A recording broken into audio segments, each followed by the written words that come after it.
Hello, I'm Julie Haymaker, and today I'm going to show you how to cut my shrink plastic on the Shrinkets Select. This is the Big Shot Select, and all it is an electronic version of the Big Shot. The Big Shot hand cranks through, and you will see that in this selection too. I mean, in this video on cutting shrink plastic on machines too. It comes up second. And all this machine does is eliminate the roller mill. It has that cranking roller mill. It has all the platforms that come with your Big Shot, and you use them exactly the same way. So with Thinlets, I'm just reading their instructions that come permanently on these. They tell you which platforms to use for whatever you've purchased. So I'm using the thin dies. And I usually, like if my dies, I sell a lot of these on my website at juliehaymaker.com. It's a Shrinket shop where all of my Shrinkets bead molds are. So these that I'm showcasing are used to go in my molds. They're sizes that work really well in my molds. And I love my electronic cutting machine for this. So I'm placing my jewelry grade shrink plastic, the Shrinkets Shrink plastic, down on here. And I'm going to lay out my dies, putting the cutting edge face down, and dies come either with a hollow center or filled center. And the only purpose of the filled center is it allows you cut out shapes in the interior where obviously you don't have any there. So we'll just get the perimeter there. And I'm putting those cutting lines down.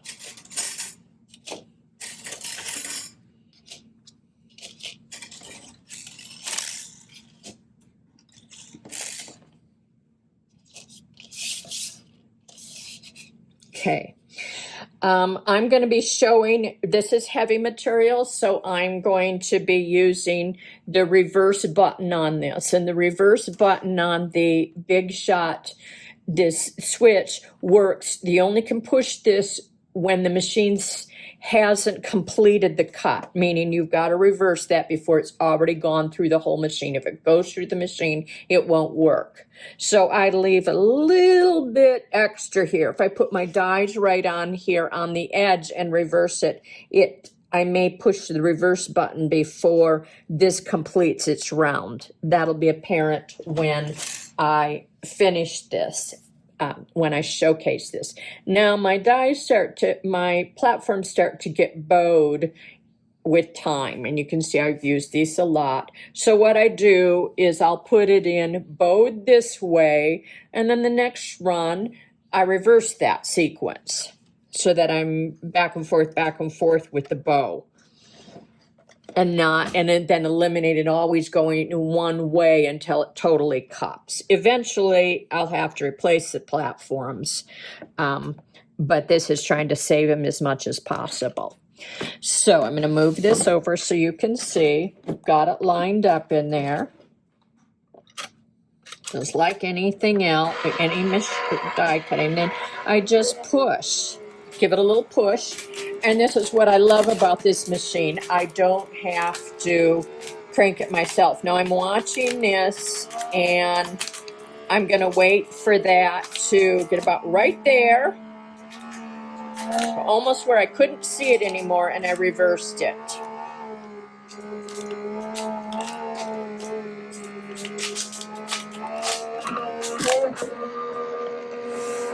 And the machine stays on and has you pull it back out. Now here I am with my dies. Now these dies here, I'm hoping one will do it for me. Right here. You want to be careful with these little holes. These little pieces. So a stylus works really well. Now, two things the stylus can do. See the little holes in here on a die like this? You can use this to punch those holes, therefore giving you an ability to get your die out, your cutout. And right here we have what I'm talking about is that little margin right there. Don't force it. If it doesn't want to give, cut it and just help it along. If you force it, you'll more than likely tear the flower.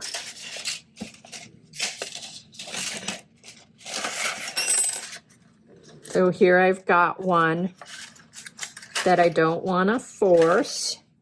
So just a little. Now, this is already cut, so it's already partially through, so that's really not an issue.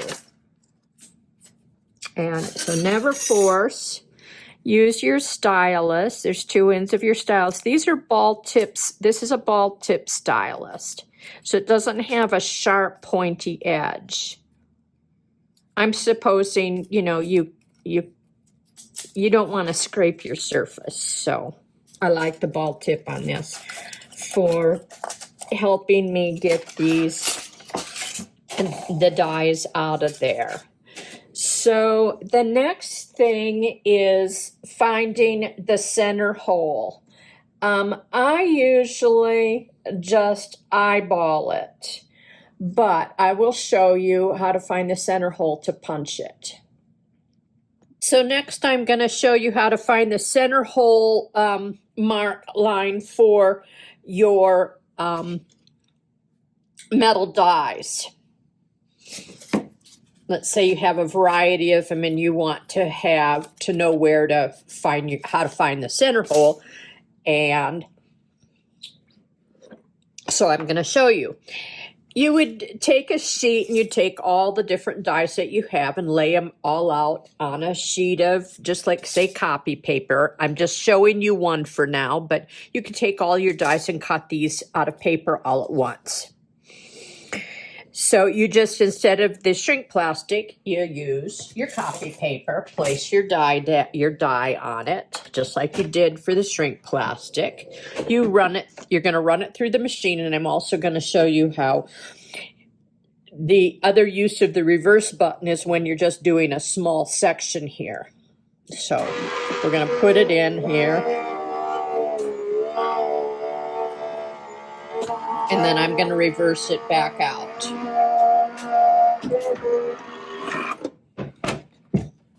Okay. And I have my cut.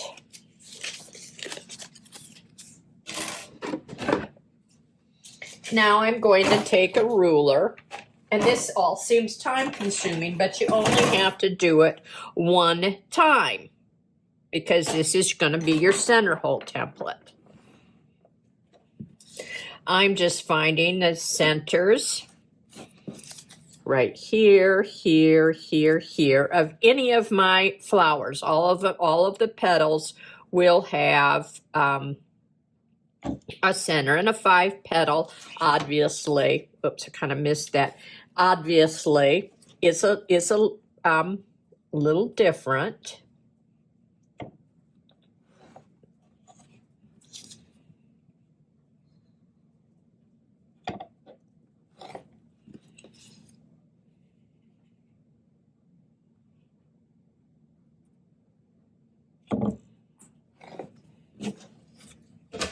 So see how it found me the center right there. And I'm going to use an 1/8" hole punch. So now I have a template. I can take that one, the paper, and always use it and save it.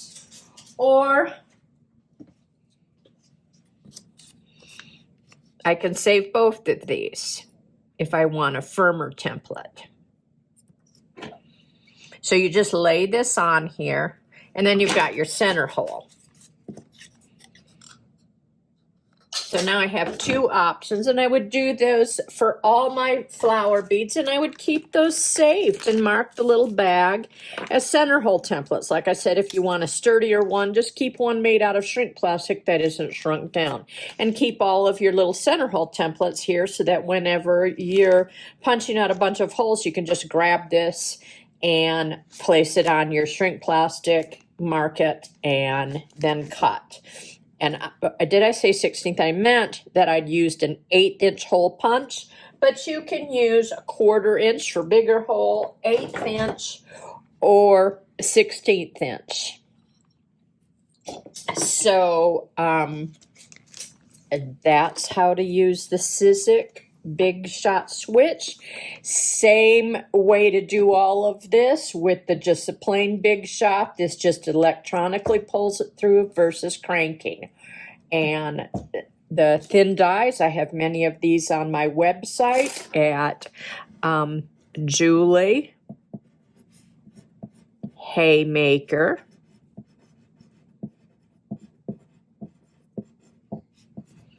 And these are all just nice sizes for the Shrinkets beads. Thanks. And I'm going to, just so I can see where my points are clearly.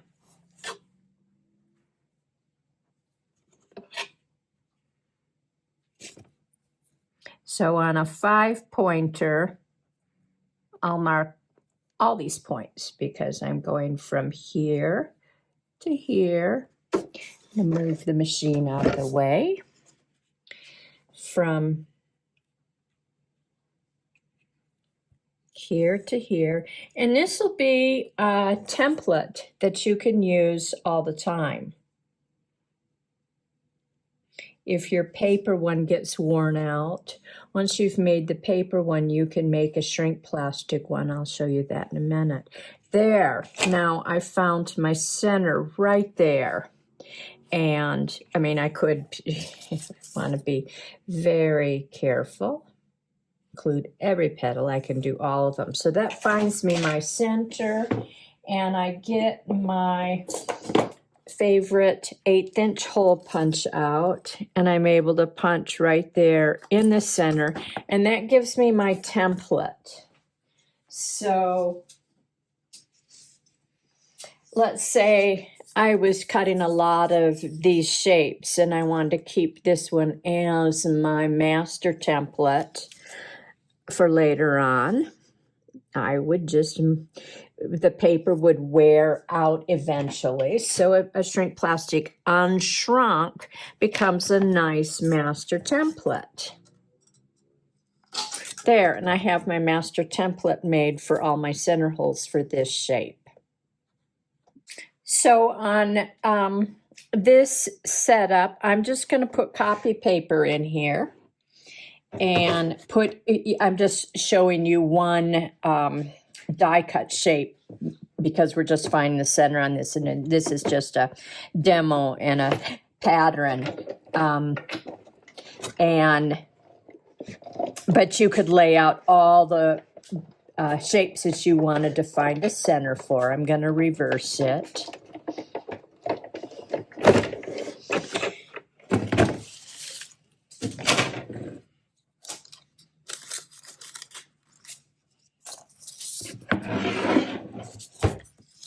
And what I find is easiest is to use a ruler, but you can use any kind of a straight edge. And grabbing my pencil here. And I'm going to, just so I can see where my points are clearly.